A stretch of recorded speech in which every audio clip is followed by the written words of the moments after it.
Hey guys, Yusuf is here with another Alliance War video. This one is for Loki versus SAS, Season 27, War number 2. And these guys are running the High Ground Global. If you guys watched my last video, you realize how little respect I have for that new defensive tactic. It's really not that good.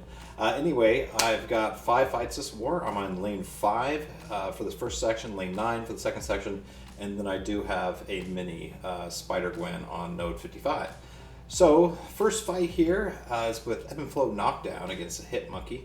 I brought in my APOC, Cable, and Magneto for these fights. I'm going to use APOC for this first fight here.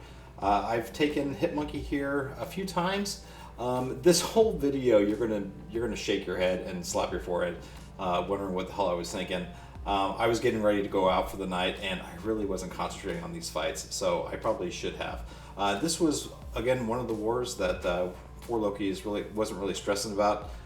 We weren't planning on winning this war. We came pretty close, actually, not trying, but yeah, this is kind of just one of those take it easy, replace with suicides.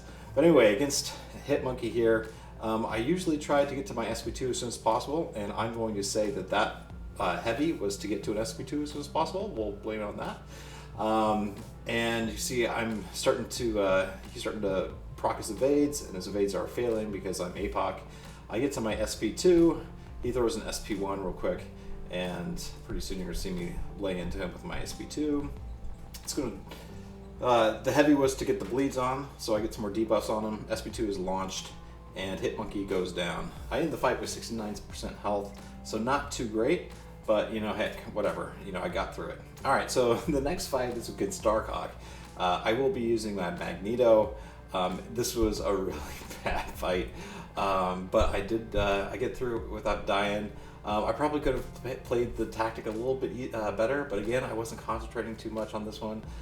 But with Magneto against the Metal Champion, it's pretty much game over for those guys. So it's really hard to die with Mags against the Metal Champion. But you're going to see here, I just go to the parry heavy play style. There may have been a better, maybe not doing parry heavy, I'm not so sure. He's in shield mode. I don't know if him being magnetized has any impact on his shield. But you can see I'm going to block all of his SP1s that he throws out. I think he throws 3 or 4 SP1s throughout the majority of the fight. I do take a 5-hit combo to the face. That was probably just a missed parry right there. But you can see I am chipping him away. He's at 56% health now.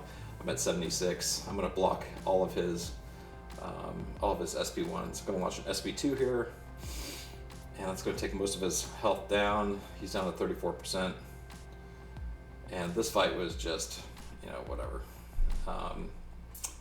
Anyway, he launches another SP1, block it. I'm going to build up to another SP2. My Unstoppable saved me on that one there. But anyway, the fight's going to end pretty quickly.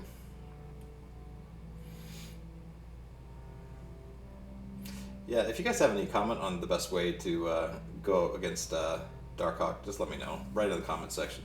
I'd love to hear from you guys. But again, it was Ebb and Flow Knockdown, so I just kept knocking them down. Alright, so I love these 2 fights. They're a lot of fun. Lane 9, these are the stun reflection nodes. This guy does have high ground, but again, it doesn't really impact you whatsoever. Window of opportunity stun is what he got. So I can't stun him or parry him. So I'm just going to be baiting out his heavies and then attacking into him. And because he is metal, he is not going to have his auto shield, which is a nice thing not to have against MODOK here. So he throws his heavies. I just go back in. He throws his SP1s. I'm going to block those as well. Magneto is great against metal champions because you can have a high chance of perfect block. You can see his altitude charge for high ground. So one did proc here, except they get removed every 10 hits on your combo meter. So that 5-hit combo got rid of that 1 altitude charge.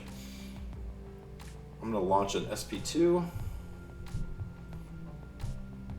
You can see his auto block procced because he is magnetized. You can also see, you know, high ground is really just not really having much of an impact here. So another altitude charge did come up, but because one gets removed every 10 hits, they get removed pretty quickly. Nice little intercept there. Now he's got some bleeds on him, and that's going to take him down. And he's dead. So Modic is dead. Next fight is against Dreamin. This one is, I believe it's Stun or Elect. Or Wind of Opportunity Stun. Get those two confused. Now I gotta remember, you're going to be using Magneto, so I do not want to throw any SP1s on him because I don't want to try to drop a bleed, because if I do, he's immune to bleed and he'll be gaining power at the wazoo. So I stay away from the SP1s for this fight and just concentrate on SP2. Empowered immunity, that's the note.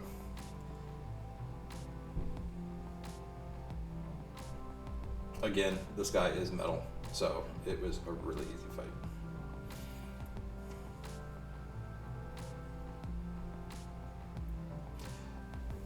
So because he is magnetized, once the window of opportunity stun does wear off, you're going to see it never comes back. So Magneto just shuts that guy down for him being magnetized. I did take the last bit of that special to the face. I do get down pretty low in this fight. I think I get down to like 53% health, and I start freaking out a little bit. I do take a lot of hits, a lot of block damage, so that's really unfortunate. So I'm going to block all of his SP2s.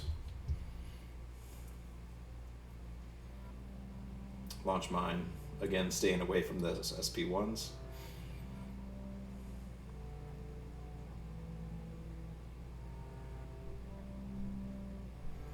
Yeah, so I get down even further than 53%.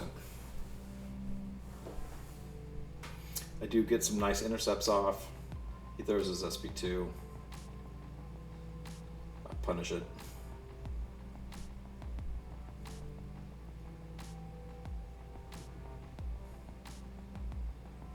And one more SP2, and he's dead. All right, so that's 4 fights down. One left. It's Node 55, SpiderGwen. Really easy fight, this next one. I had a buddy place the White Mag's guidance on SpiderGwen, so the limber doesn't have a factor. I am going to Horseman my cable for this one. So this fight is really simple. It's going to be just parry heavy and just watch SpiderGwen melt. Really wasn't much of a fight. Yeah, SpiderGwen really can't do a whole lot if she doesn't evade, if limber isn't a factor. So it really wasn't much of a challenge here. So I'm just going to go straight into the parry heavies. Get 2 degens on her per heavy.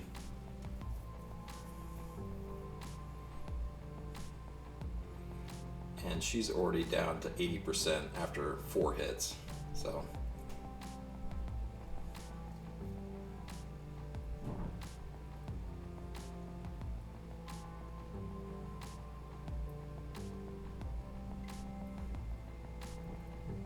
And that is going to be it, guys. So we did lose this fight. It was a lot closer than I thought it was going to be.